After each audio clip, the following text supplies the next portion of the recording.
இந்த திட்டத்திற்கு தேவையான ஸ்போர்ட்ஸ் எக்யூப்மெண்ட்ஸ் மற்றும் வசதிகள் அனைத்தும் அரசு மற்றும் அரசு உதவி பெறும் பள்ளிகளுக்கு வழங்கப்படும். இது மாணவர்களின் உடற்தகுதி, சிந்தனை திறன் வளர்ச்சி, கூட்டு செயல்பாடு மற்றும் ஒழுக்கத்தை வலுப்படுத்துவதுடன் மாநில, தேசிய மற்றும் சர்வதேச அளவில் சாதனை படக்கூடிய திறமை கொண்டவர்களை கண்டறிவதற்கு வழிவகுக்கும். மேலும் விளையாட்டு பொதுமக்களுக்கு கொண்டு சேர்க்கும் வகையில் அனைத்து ஊராட்சி ஒன்றியங்கள் மற்றும் நகர்ப்புற உள்ளாட்சி அமைப்புகளின் நெய்பர்ஹுட் ஸ்போர்ட்ஸ் ஃபெசிலிட்டிஸ், சிறிய உடற்பயிற்சி கூடங்கள் மற்றும் ஸ்போர்ட்ஸ் காம்ப்ளெக்ஸ் உருவாக்கப்படும். இளைய தலைமுறையினர் ஒவ்வொருவருக்கும் தங்களுடைய வீட்டிலிருந்து நடக்கும் தூரத்தில் விளையாடுவதற்கான உட்கட்டமைப்பு வசதியை உருவாக்குவதன் மூலம் ஆரோக்கியமான, சுறுசுறுப்பான மற்றும் ஒழுக்கமிக்க தலைமுறையை நாம் உருவாக்குவோம். இந்த திருத்த வரவு செலவு திட்ட மதிப்பீடுகளில் இளைஞர் நலன் மற்றும் விளையாட்டு மேம்பாட்டுத் துறைக்கு 1051 கோடி ரூபாய் ஒதுக்கீடு செய்யப்படுகிறது. சமூக நீதி.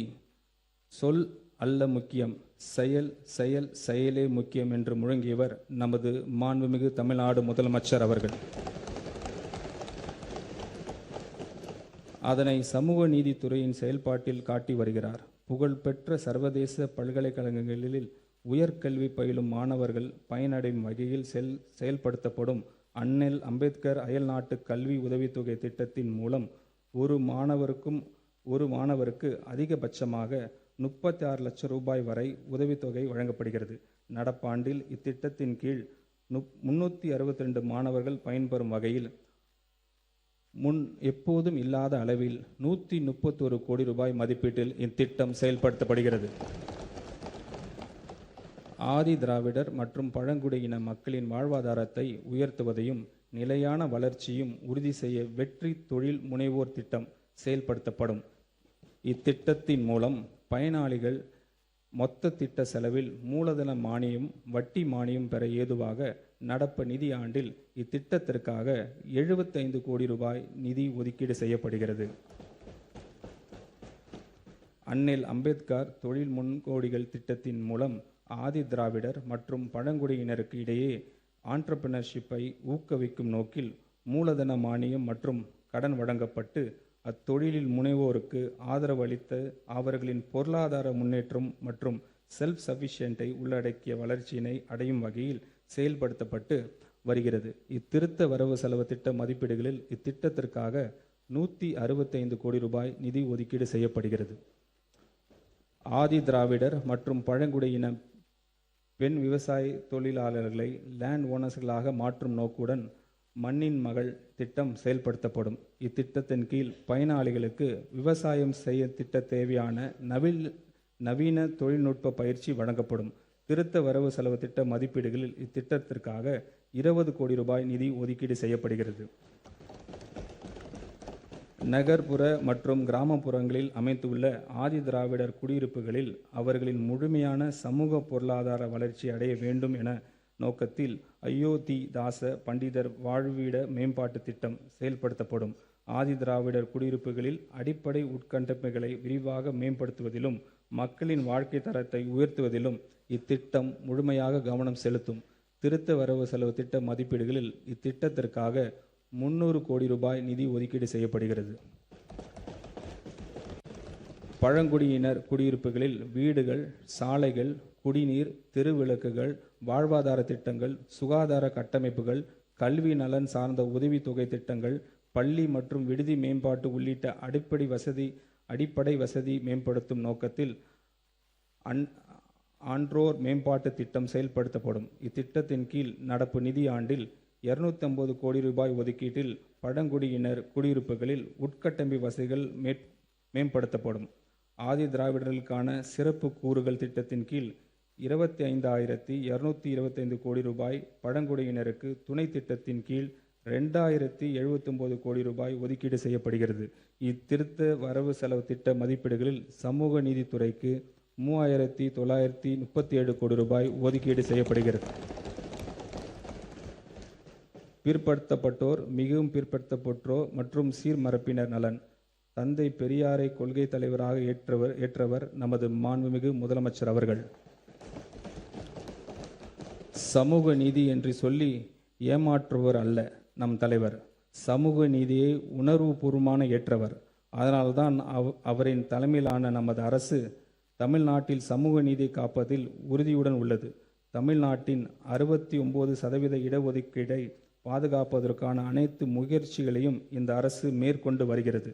பிற்படுத்தப்பட்டோர், மிகவும் பிற்படுத்தப்பட்டோர் மற்றும் சீர்மரப்பின மாணவர்கள் பள்ளி கல்வி மற்றும் உயர்கல்வி எந்தவித தடையும் இல்லாமல் தொடர்ந்திட 372 கோடி ரூபாய் பள்ளி படிப்பு மற்றும் பள்ளி மேற்படிப்பு கல்வித்தொகையாகவும் 77 கோடி ரூபாய் 7.5% இடஒதுக்கீட்டின் கீழ் மருத்துவம் மற்றும் பல் மருத்துவம் பயிலும் மாணவர்களின் கல்வி கட்டணத்திற்கு 13.41 கோடி ரூபாய் கல்வி டிராப் அவுட்ஸ் தவிர்க்கும் பொருட்டு மாணவிகளுக்கு வழங்கும் ஊக்கத்தொகையாகவும் திருத்த வரவு செலவு திட்ட மதிப்பீடுகள் நிதி ஒதுக்கீடு செய்யப்படுகிறது. சிறுபான்மையினர் நலன். மதசார்பற்ற சமூக நீதி அரசாகவும் சிறுபான்மையினரின் உரிமைகளை பாதுகாப்பதில் ஒரு முன்னோடி மாநிலமாகவும் தமிழ்நாடு திகழும். சிறுபான்மையினர் மாணவர்களுக்கு கல்வி உதவித்தொகையின் இந்த அரசு தொடர்ந்து வழங்கும். தமிழ்நாடு மாநில ஹஜ் கமிட்டி மூலம் முதல் முறையாக புனித ஹஜ் பயணம் மேற்கொள்ளும் பயணிகளுக்கு வழங்கப்படும் 25,000 ரூபாய் மானியம் நமது அரசால் 35,000 ரூபாயாக உயர்த்தப்படும். கிறிஸ்துவ மற்றும் முஸ்லிம் மகளிர் உதவி சங்கங்கள் 1.05 கோடி ரூபாய் ஒதுக்கீட்டில் கூடுதலாக துவக்கப்படும். மேலும் கபர்ஸ்தான்ஸ், கல்லறை தோட்டங்கள் உட்கட்டமைப்பினை மேம்படுத்துவதற்காக திருத்த வரவு செலவு திட்ட மதிப்பீடுகளில் 34 கோடி ரூபாய் நிதி ஒதுக்கீடு செய்யப்படும். சிறுபான்மையினரை பாதுகாப்பதிலும் அவர்களின் நலன்களிலும் நமது மாண்புமிகு முதலமைச்சர் அவர்கள் தலைமையிலான அரசு ஒருபோதும் சமரசம் செய்து கொள்ளவே செய்யாது. இந்த திருத்த வரவு செலவு திட்ட மதிப்பீடுகளில் பிற்படுத்தப்பட்டோர், மிகவும் பிற்படுத்தப்பட்டோர் மற்றும் சிறுபான்மையினர் நலன்துறைக்கு 1,700 கோடி ரூபாய் ஒதுக்கீடு செய்யப்பட்டுள்ளது. மாற்றுத்திறனாளிகள் நலன். Welfare of differently abled person. மாற்றுத்திறனாளிகள் மகத்தான திறனாளிகளாக நம்முடைய மாண்புமிகு முதலமைச்சர் அவர்கள் மனதார எண்ணுகிறார். பிறப்புக்கும் எல்லாம் உயிருக்கும் என்ற நமது அரசின் சமத்துவ கொள்கையின் அடிப்படையில் மாற்றுத்திறனாளிகளின் உரிமைகள், சமத்துவம் மற்றும் சமூக பாதுகாப்பு உறுதி செய்வதில் பிற மாநிலங்களுக்கு முன்னோடியாக தமிழ்நாடு திகழ்ந்து வருகிறது. தற்போது சப்போர்ட் எக்யூப்மெண்ட்ஸ் வழங்கும் திட்டத்தில் இடம்பெறாத செயற்கை நுண்ணறிவு சார்ந்த நவீன சப்போர்ட் எக்யூப்மெண்ட்ஸ்களை sports prosthetic leg, myo electric signal மூலம் செயல்படும் upper limb prosthesis, other high end assistive devices including cochlear implant batteries வாங்குவதற்காக அதன் விலையில் 50% அல்லது அதிகபட்சம் 30,000 ரூபாய் வரை நிதி உதவி வழங்கப்படும்.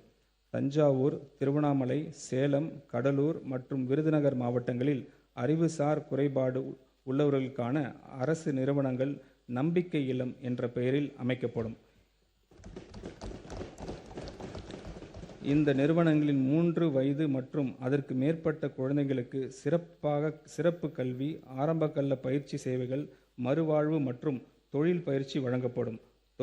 தொடக்க நிலையில் ஒவ்வொரு நிறுவனமும் 50 மாணவர்கள் பயிலும் பகல் நேர பள்ளியாக செயல்பட்டு பின்னர் தங்கும் இடம் வசதியுடன் கூடிய நிறுவனமாக மேம்படுத்தப்படும். இதற்காக திருத்த வரவு செலவு திட்ட மதிப்பீடுகளில் 4 கோடி ரூபாய் நிதி ஒதுக்கீடு செய்யப்படுகிறது. இந்த திருத்த வரவு செலவு திட்ட மதிப்பீடுகளில் மாற்றுத்திறனாளிகள் நலன்துறைக்கு 1,485 கோடி ரூபாய் ஒதுக்கீடு செய்யப்பட்டுள்ளது. சமூக நலன் மற்றும் மகளிர் மேம்பாடு. தமிழ்நாட்டில் உள்ள அனைத்து பெண்களுக்கும் அண்ணனாகவும் தம்பியாகவும் இருந்து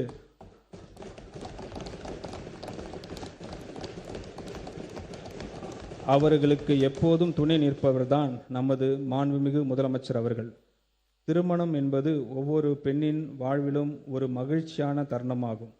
இந்த தருணத்தை கொண்டாடும் விதமாக தமிழ்நாட்டில் பெண்கள் அனைவரையும் தன் குடும்பத்தில் ஒருவராக கருதும் நமது மாண்புமிகு முதலமைச்சர் அவர்கள்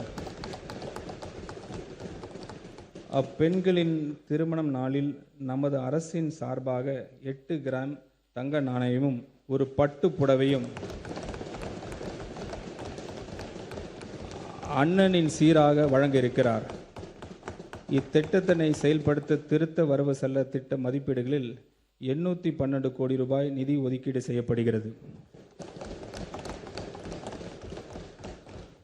நம்முடைய கொள்கை தலைவர் பெருந்தலைவர் காமராஜர் புதிய உணவு திட்டத்தை கொண்டு வந்து மாணவர்களின் வயிற்று பசியை மட்டுமின்றி கல்வி பசியும் போக்கினார். நண்பா மற்றும் நம்பிகள் மேல் பேரன்பு கொண்ட நம் மாண்புமிகு முதலமைச்சர் அவர்கள் முதலமைச்சரின் காலை உணவு திட்டத்துக்கு பெருந்தலைவர் காமராஜர் காலை உணவு திட்டம்